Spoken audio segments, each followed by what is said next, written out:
let's focus on Josh Allen here. It's the best play for the Bills, right? Yeah. Out of all 100%. the dreadful options that they have in front of them, based on the maneuvering that they made, we were singing the praises of the Bills right around draft time, that they moved up from one of their first-round selections at 21 overall. They were 21 and 22 overall. They didn't choose in either one of those slots in the draft. They moved from 21 up to 12 with Cincinnati, getting them within striking distance of the top 10 that they needed to be in to get one of the top quarterbacks available in the draft. Problem for the Bills now, with having that guy in Josh Allen, they moved from 12 up to 7 by flipping a couple second-round picks to go up to 7 with Tampa to take Josh Allen. Problem is to get in that position, they had to flip Cincinnati, their left tackle, Cordy Glenn, who they would no doubt love to have sitting there protecting their piece of china that they have back there from Wyoming. I mean, they can't. I mean, they can't protect anybody now, it seems, in Buffalo. The offensive line is not anything what it was last year. LeSean McCoy disappeared, and coming in are the Los Angeles Chargers, and if the Bills want to know what it looks like to give somebody their first career start against that front seven, all they got to do is look at what Nathan Peterman looked like here in Los Angeles last year. And that put Tyrod Taylor back in the starting position, lickety-split. Now, Joey Bosa is not expected to be active for the game. Team is not playing in Los Angeles. They're playing in Western New York. It's an early window game for a West Coast team that usually does spell trouble for a team like the Chargers, playing at 10 in the morning in their body clock. But, I mean, it's a tough spot for a team that wanted to give this kid a chance to sit back and breathe and take it all in. Out of all the quarterbacks you could remember from the top 5 of the quarterback group that were all drafted in the first round, I think the general sense of the evaluation was the kid who needed to sit the most was Lamar Jackson, and after that was Josh Allen, and they were 1 and 1A in that department, with Rosen being most game ready out of the box, with Darnold following him, and then Mayfield following them like a 1A, 1A, B, and C on that front. And now here's Allen in game 2, going to be thrown out there against a Chargers team that needs a win. They don't want to go to 0-2 again. And the amazing thing is seeing how the Bills are playing their best card in an awful hand that they kind of created for themselves.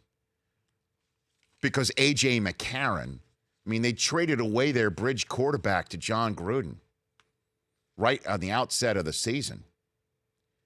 And to go from a playoff team last year where they're sending Andy Dalton all sorts of money for his charity because they're celebrating their first playoff game and appearance in 2 decades, to go from that to a team that looks to be lost and first on the clock, understand, just 1 week into the season, it is a truly remarkable turn of events in Western New York that is making even more remarkable this fact.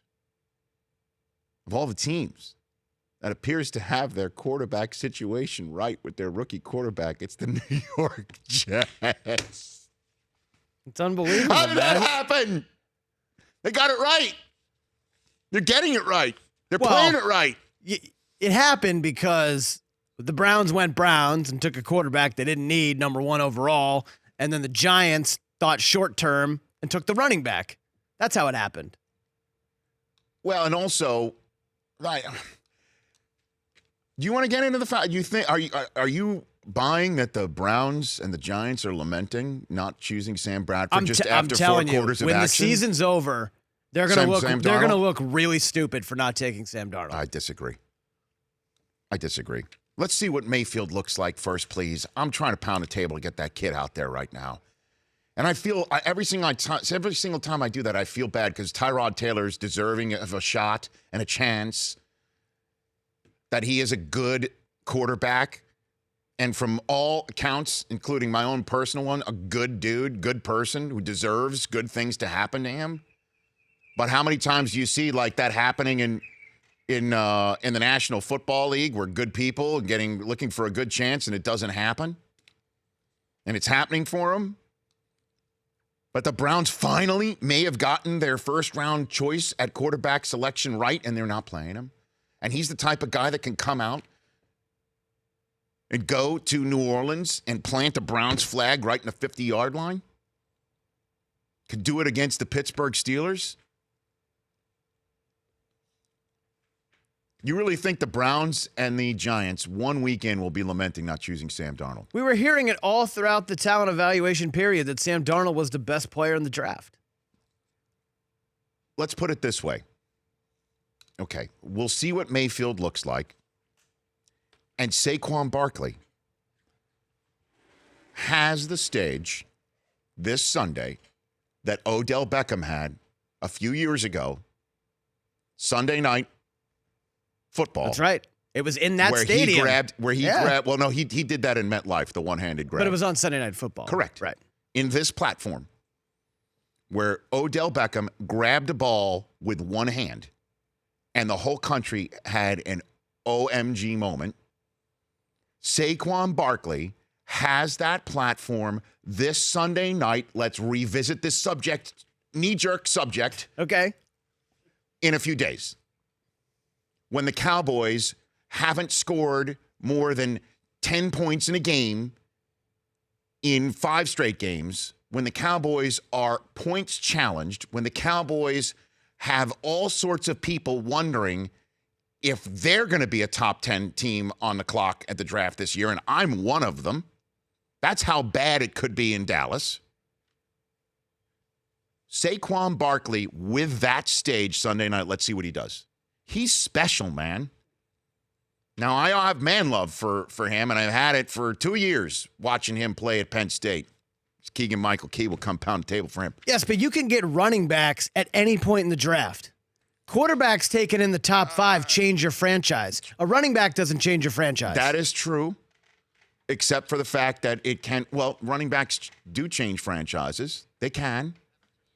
Doesn't happen very often. They don't have to do it for the New England Patriots because they're totally fungible. You'll just take somebody in the 3rd on the depth chart from the Cincinnati Bengals and put them in the Pro Bowl because they're totally fungible there. But Alvin Kamara has been incredible. Zeke, I mean, we can go on and on and on of top running backs taken in the top 5. Where would the Cowboys be without Ezekiel Elliott right now? You know where the Cowboys might be without Ezekiel Elliott right now? Watching Tony Romo play quarterback for him. By the way, and they'd be better off with Tony Romo playing quarterback. How many playoff wins do they have with Zeke Elliott at running back? Look, I understand what you're saying with running backs can be taken later on in the 2nd and the 3rd round. Kareem Hunt and obviously Kamara are I'm just those saying, examples. we were talking about the Patriots having no plan after Tom Brady. What is the Giants' plan after Eli Manning? Well, it could be that kid, the Richmond Spider, who they chose in the draft this year. He could be their Garoppolo. Never know. Never know. I disagree. But they'd sure look better with Sam Darnold back there. The Jets got it right by choosing him and starting him. Okay? Putting him in week 1. Of course. Saying we've seen Teddy Bridgewater age 25 and he looks terrific. That is not what we're doing. We chose this kid. We drafted this kid. We believe in this kid. We're putting him out there. Don't forget, Deshaun Watson wasn't going to start because Tom Savage was the answer. That lasted to start. all the half. Right. And unfortunately, the Bills would love to wait on Josh Allen. They can't. The Rich Eisen Show, weekdays at noon Eastern on Audience.